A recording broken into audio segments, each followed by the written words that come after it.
তো বন্ধুসকল আপোনালোকে যোৱা 22 জুলাই তাৰিখে আপোনালোকৰ DUPGET অৰ্থাৎ ডিব্ৰুগড় ইউনিভাৰ্চিটি পিজি এন্ট্ৰেন্স এক্সামৰ ৰিজাল্ট পাইছে আৰু সেই ৰিজাল্টৰ পাছতেই শিক্ষাৰ্থীসকলে কিছুমান কথা জানিবলৈ ইচ্ছুক হৈ আছে যে তেওঁলোকৰ এডমিশনৰ নোটিছ অৰ্থাৎ প্ৰভিজনেল সিলেকশন লিষ্ট কেতিয়া পাব্লিছ কৰিব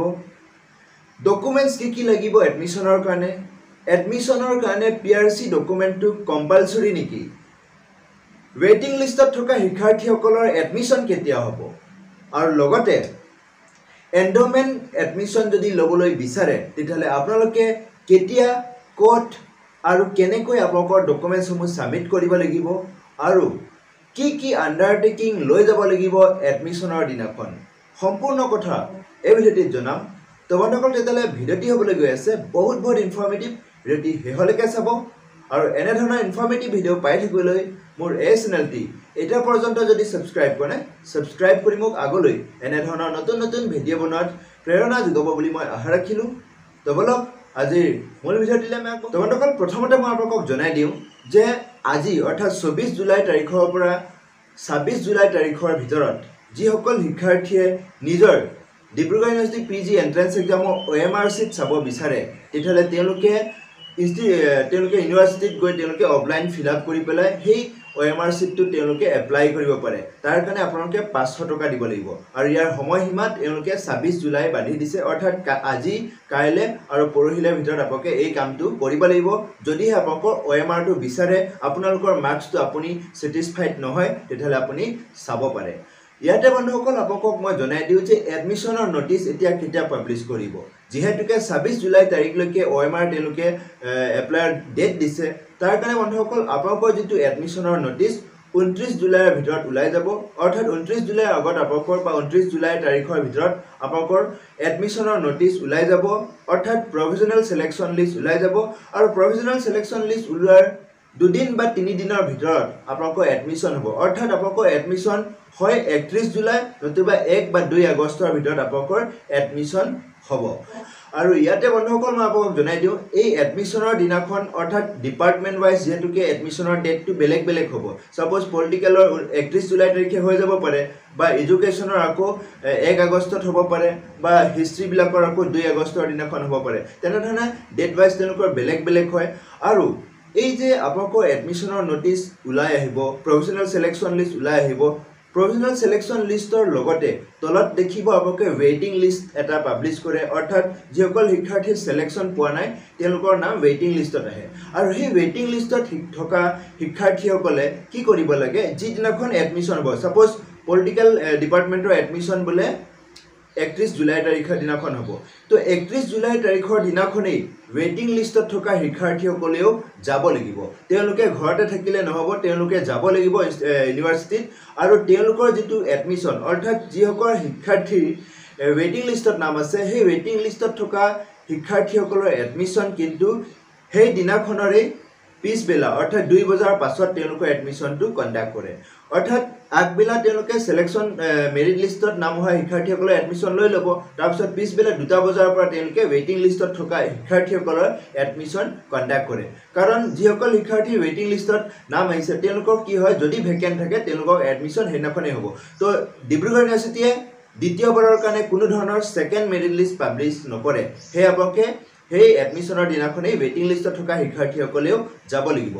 আৰু এই যে আপোনালোকে এডমিশনৰ কাৰণে যাব তাত আপোনালোকে কি ডকুমেন্টছ লৈ যাব লাগিব তো বন্ধুসকল মই আপোনাক জনাই দিওঁ আপোনালোকৰ যেটো অনলাইন এপ্লিকেশন ফৰ্ম আছে DUPGET অৰ্থাৎ Dibrugarh university PG entrance exam 2024 ৰ যি অনলাইন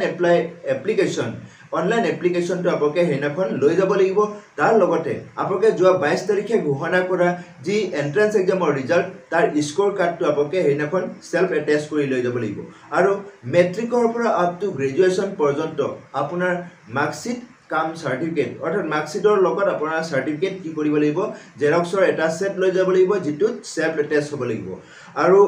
এইখিনিতে জনাই দিও যে PRC টো কম্পালসৰি নেকি হয় বন্ধুসকল PRC টো কম্পালসৰি হ'ব PRC আপোনালোকে নিবই লাগিব PRC প্ৰডিউস কৰিবই লাগিব এডমিশনৰ দিনাখন আৰু PRC তেওঁলোকৰ বেলেগ কোনো অপশ্যন দিয়া নাই PRC নতুবা ডমিচিয়েল অপশ্যন দিছে এই দুটাৰ ভিতৰত যিকোনো এটা আপোনালোকে প্ৰডিউচ কৰিব লাগিব এডমিশনৰ দিনাখন তেওঁলোকে লাষ্ট ইয়াৰৰ তেওঁলোকে কম্পালসৰি কৰি দিছে মাষ্ট বি প্ৰডিউচ বুলি কৈছে তাত তেওঁলোকে যোৱা বছৰৰ নটিফিকেশনটোত হেতু কাৰণে আপোনালোকে PRC টো লৈ যাব আৰু এইখিনিতে আপোনালোকক মই জনাই দিওঁ যে যিসকল শিক্ষাৰ্থী কাষ্ট সাৰ্টিফিকেট কেটেগৰী তেওঁলোকে ক্লেম কৰিব বিচাৰে কাষ্ট সাৰ্টিফিকেট তেওঁলোকে প্ৰডিউচ কৰিব ST হক SC হক EWS হক তেওঁলোকে কি কৰিব লাগে লেটেষ্ট যেটো সাৰ্টিফিকেট হেতু লৈ যাব অৰ্থাৎ আগৰ পুৰণা যেটো কাষ্ট সাৰ্টিফিকেট হেতু লৈ যাব নেলাগে আপোনালোকে লেটেষ্ট যদি উলিয়াইছে হে লেটেষ্ট যেটো কাষ্ট সাৰ্টিফিকেট হেতু লৈ যাব কাৰণ নটিফিকেশনটো ডাইৰেক্ট উল্লেখ কৰা থাকে যে কাষ্ট সাৰ্টিফিকেটটো ব্ৰেকেটত লিখি দিয়া যে লেটেষ্ট বুলি অৰ্থাৎ নিউলি যেটো আপোনালোকৰ কাষ্ট সাৰ্টিফিকেট উলাইছে হে নিউলি কাষ্ট সাৰ্টিফিকেটটো আপোনালোকে লৈ যাব লাগে আৰু বাকি সকলো ডকুমেন্টছ লৈ যাব লাগিব যেটো ডকুমেন্টছ আপোনালোকৰ এডুকেশনৰ লগত জড়িত সাপোজ আপোনালোকৰ PWD যদি আছে PWD সাৰ্টিফিকেট EWS যদি হয় EWS সাৰ্টিফিকেট বাকি ডকুমেন্টছ বিলা লৈ যাব লাগিব আৰু হেহত আপোনালোকে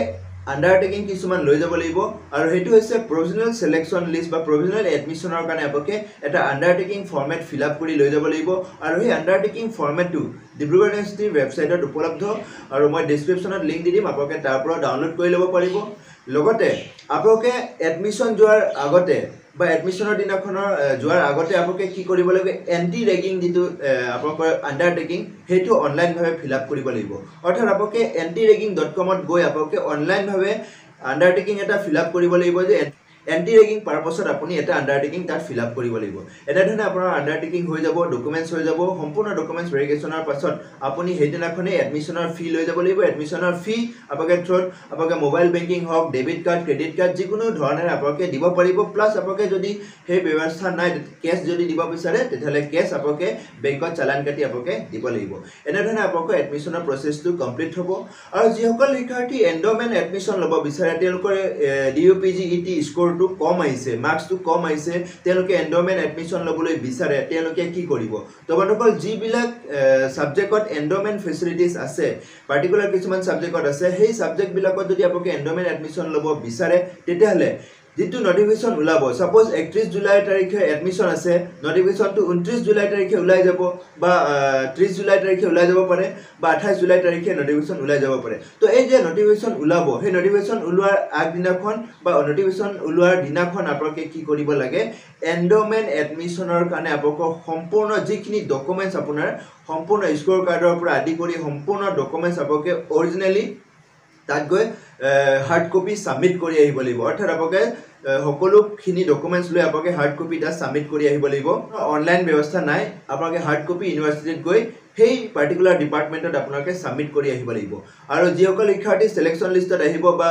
DUPGET স্কোৰ কাৰ্ড তেওঁলোকে ডাউনলোড কৰিছে তেওঁলোকে অনলাইন এপ্লাই কৰাৰ কোনো প্ৰয়োজন নাই তেওঁলোকে বাই ডিফল্ট ডিপাৰ্টমেন্টে তেওঁলোকৰ সিলেকশন লিষ্ট পাবলিশ কৰিব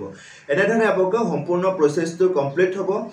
তোমালোকক ইতিমধ্যে মই আপোনালোকক ডিব্ৰুগড় ইউনিভাৰ্চিটি PG এডমিশনৰ সম্পূৰ্ণ বিতং তথ্য জনাইছো ডকুমেন্টছ কি লাগিব নোটিফিকেশন কেতিয়াৰ ভিতৰত পাবলিশ কৰিব এন্ডোমেন্ট ফেসিলিটিজ এডমিশন কেনে ধৰণে ল'ব কি পদ্ধতিত ল'ব সম্পূৰ্ণ কথা জনাইছো লগতে আন্ডাৰটেকিং কেনেকৈ কি ফিল আপ কৰিব লাগে কোড লৈ যাব লাগে সম্পূৰ্ণ কথা জনাইছো সো আশা কৰিছো আপোনালোকক এই ভিডিঅ'টিয়ে কিঞ্চিত হলে উপকৃত কৰিছে ভিডিঅ'টি লাইক শেয়াৰ কমেন্ট কৰিবলৈ নেপাহৰিব ভিডিঅ'টি শেষলৈকে চোৱাৰ বাবে আপোনাক অশেষ ধন্যবাদ